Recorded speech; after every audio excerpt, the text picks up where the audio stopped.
Hey guys, it's Gary here. So this is, I'll get my big head out of the way there. There we go. This is Q&A from a webinar that we did about database reactivations, and there were so many questions and we were running out of time. We didn't have a chance to answer them all. So all these questions got compiled into the chat and we're going to run through them now here. So let's just go through here. Now, what is RCS? So RCS stands for Rich Communication Service. So we brought that up on the call because it's a new service that we'll have coming out, and effectively think of it as like iMessage for Android devices. Okay, so everything goes through Wi-Fi rather than through cell towers. It also allows you to send high resolution images and video. Okay, there's a few other advantages as well, but just think about it, it's basically iMessage for Android devices. Think about it that way.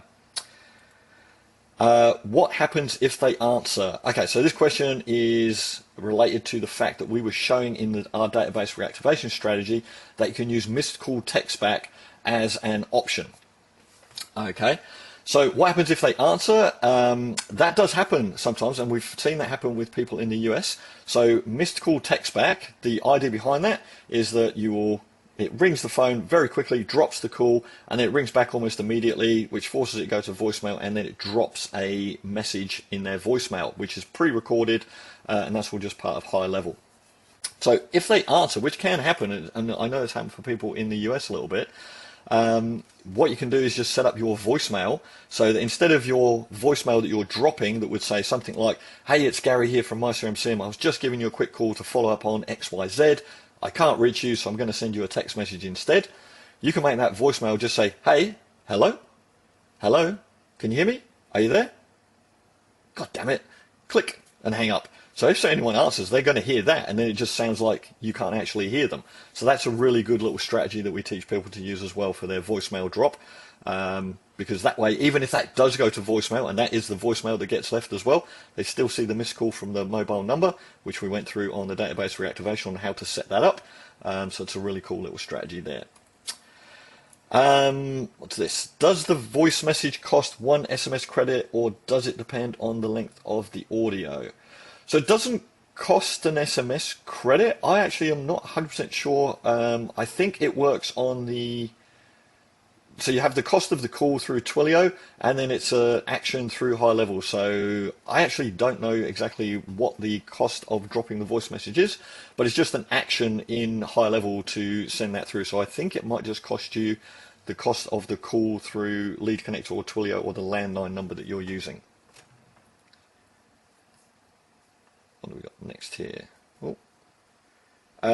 Is that legal?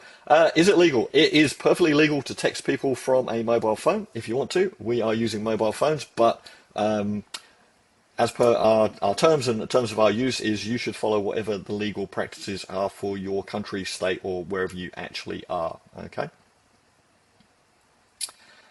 What happens if the person doesn't have voicemail on?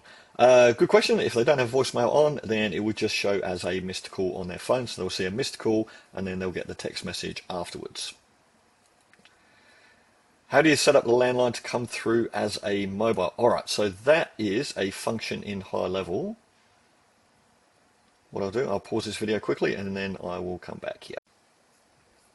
Okay, so I've just flicked into this account here. So when we go into, into settings and our phone system. Okay, now I've got a phone number in here. So this is a landline number, and then I've got a verified caller ID, which is this mobile number. So when I call out of HighLevel, it will use this number, which I've bought through Lead Connector, and it will actually display this number as the caller ID. And the way that you set that up is just to add a number. So you go add verified caller ID.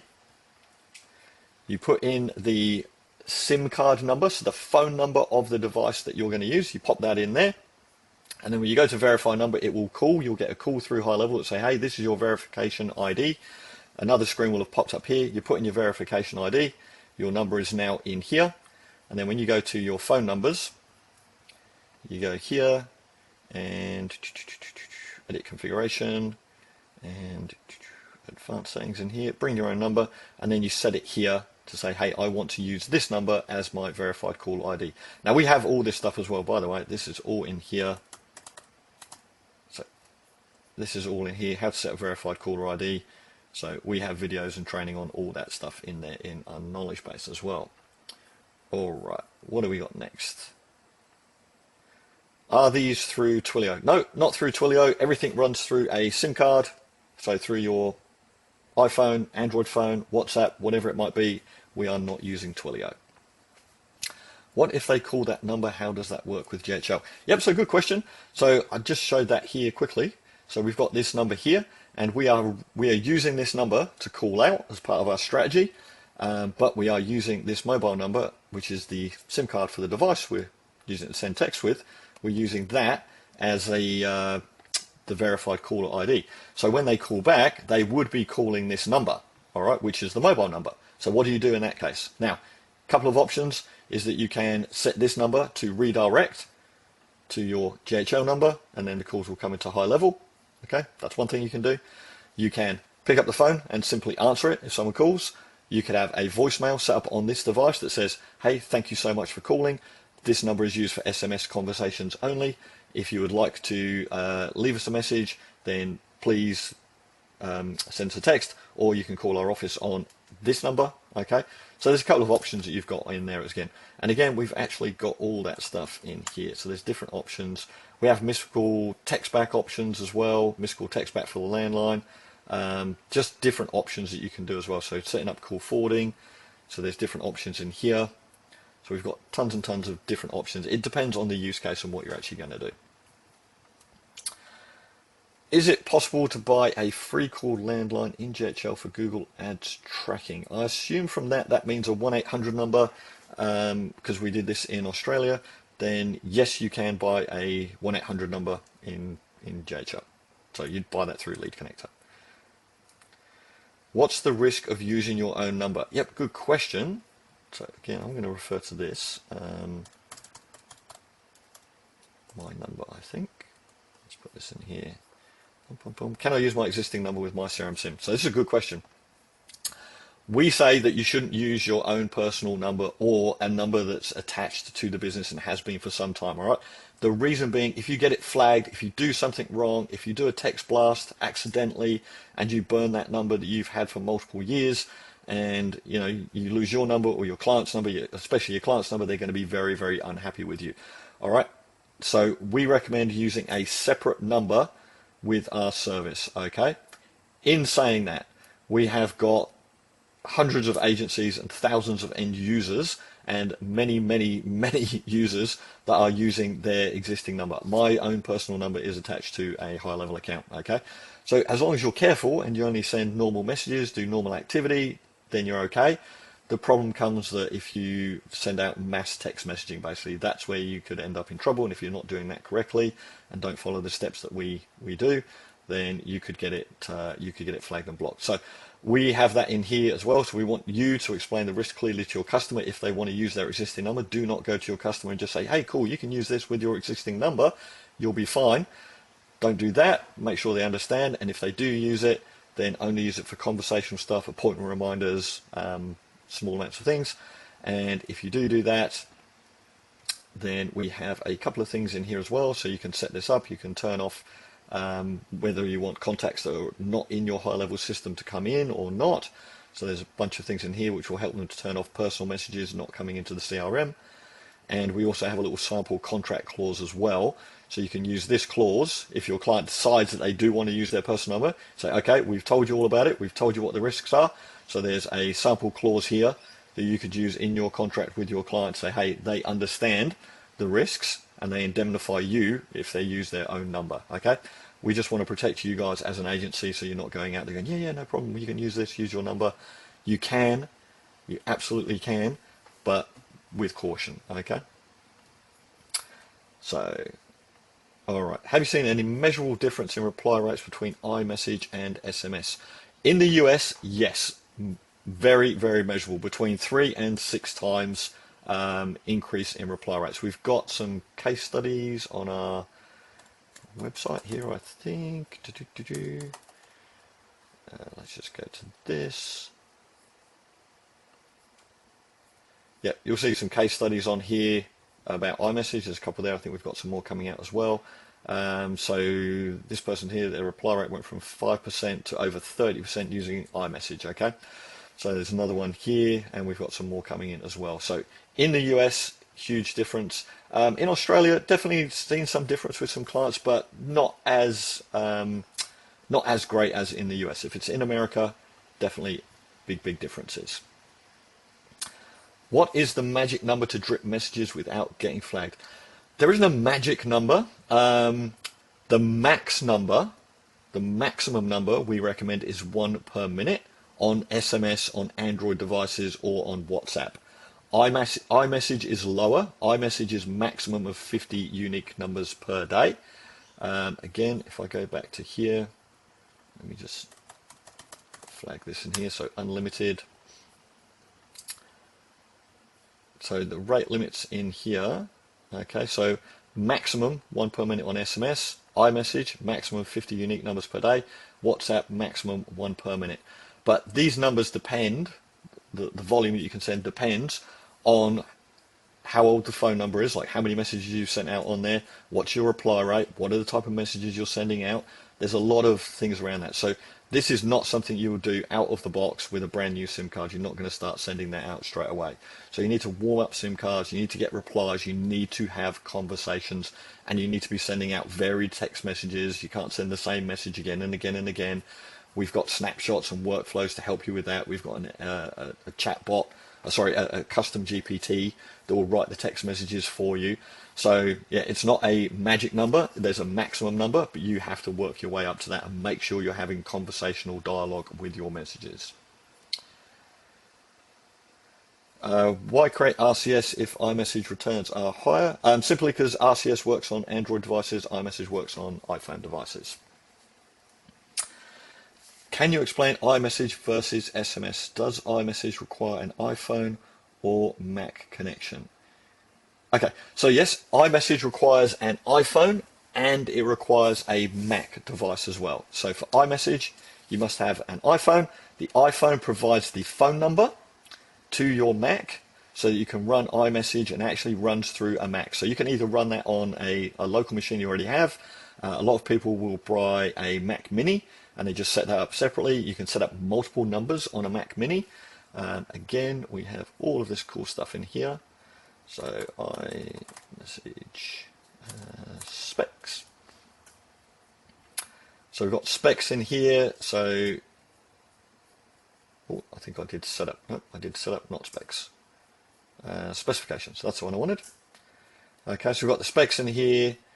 Mac devices. You can use a VM machine as well. We recommend Host My Apple. You can use a virtual machine.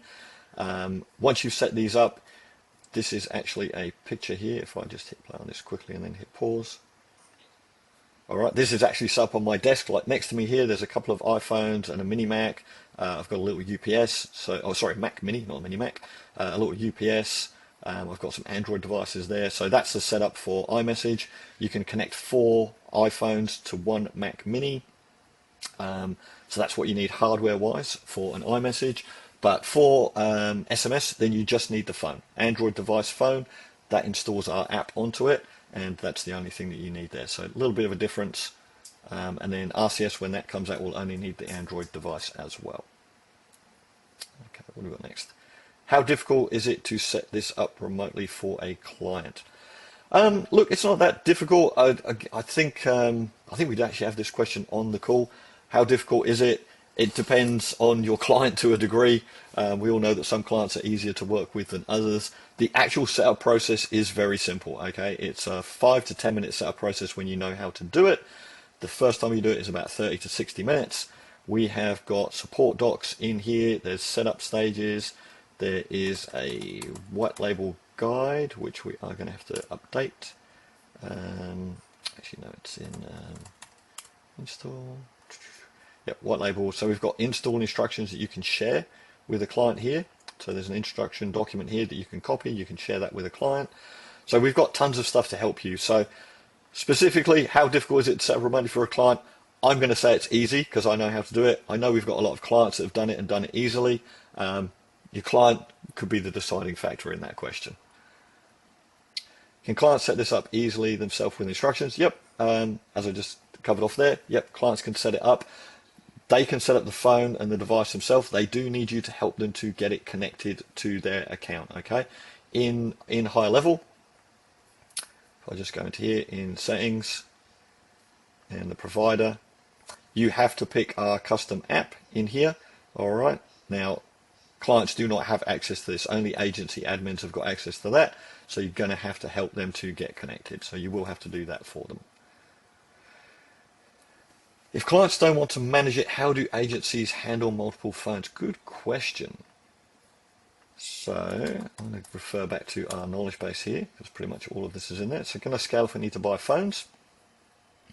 Got pretty much 3 options. You can get the phone, set it up, and ship it to the client. You don't hold it.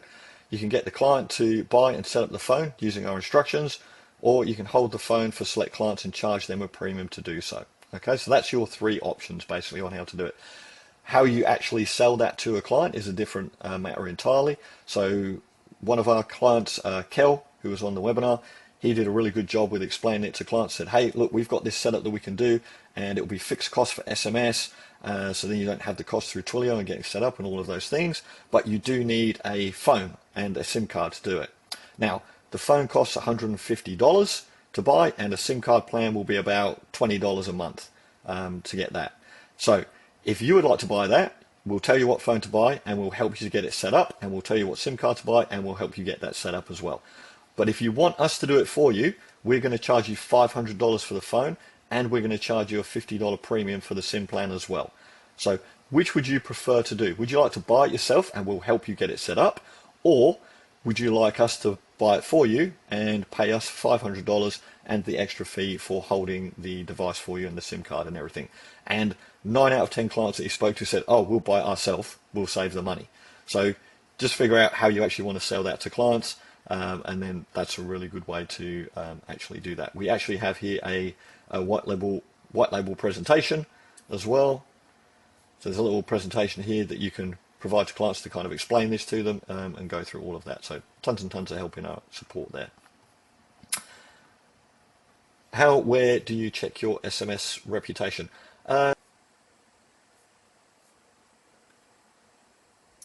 So in here we can see what we've got pending and queued and failed and sent and replies. Delivery rate, so you can get some stuff in here. You can see how healthy what your devices are. I've got 2 online, 5 offline. You can see trends of your messages, the breakdowns, and we're adding some stuff into here all the time basically. So you can check all stuff in your dashboard in there. Do split messages compromise the phone number reputation or sending limits? Okay, so what we were talking about there was breaking our messages apart. So we like to encourage people to do that and send out 2 parts of their messages. So it could be, hey Tom, it's Gary here from MyCRM send. We have a pause in our workflow, and then we send the second part that says, I'm just following up to you about XYZ. Are you still interested? Send. So they get these 2 parts to the message.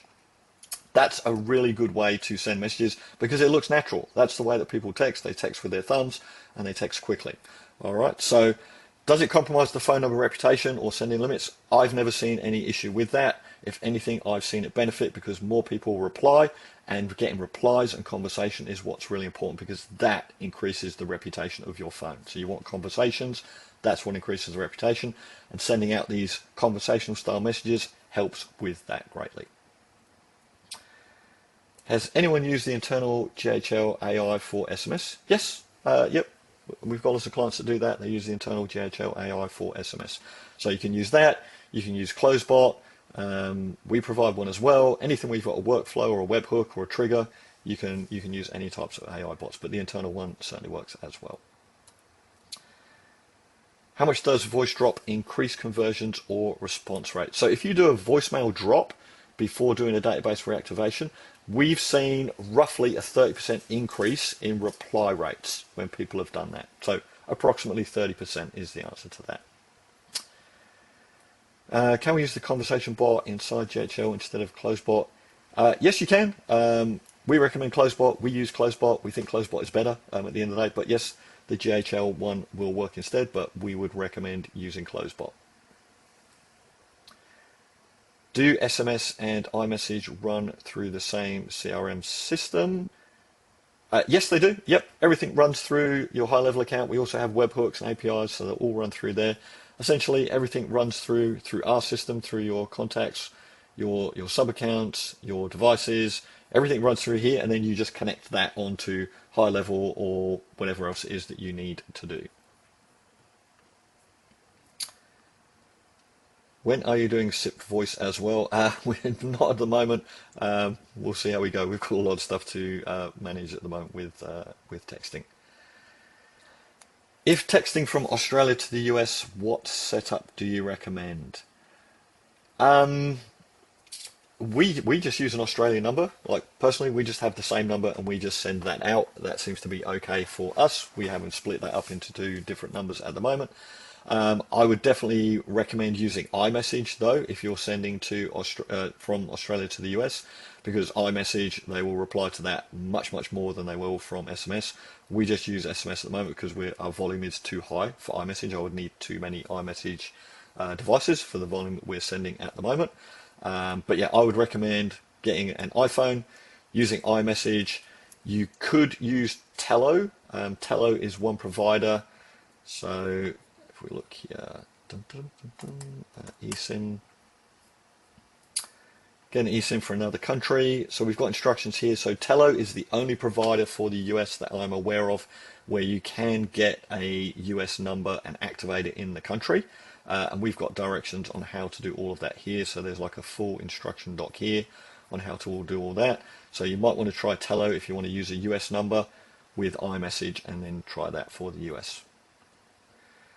What if we want to send to US numbers? Yep, I think that's the same question as we just answered there. So try Tello, iMessage, and that would be the best one. Does the phone need to be located in the US to send to US numbers? No, I mean, I can use any phone number. It's the phone plan. Okay, so the phone plan, if I check in here, I think we've got a good answer on that. So can I send SMS messages from one country to another? Yep, so as long as your phone plan allows for SMS to other countries, it will send to and from other countries, right? Depends on what your fees might be around that and the carrier charges, but as long as your plan allows you to send messages overseas, like I can send messages from my Aussie number to any country in the world. It just depends on what the plan is that you've got. And that looks like that's the last question. So hopefully that answered everything. If you've got any other questions, definitely check us out. You can check out our support docs here. This is the best place to go. We've got 24/7 live chat on our website. So there's actual real humans behind here. You can go live chat. There's actual real humans on there. You can book into a demo. I'll put it on here as well. So you can book a call with us. So we've got group demo calls. If you've onboarded and you've got an account, you can get to an onboarding call. We have weekly open office hours, so you can book into that. We've got one-on-one support calls. If you have any trouble, you can book in with our team for that. And then for any advanced stuff as well, you can jump on. We have paid support calls as well if you've got advanced stuff that you want to do. So tons of extra support there. Hopefully that answered all the questions. I'll see you next time.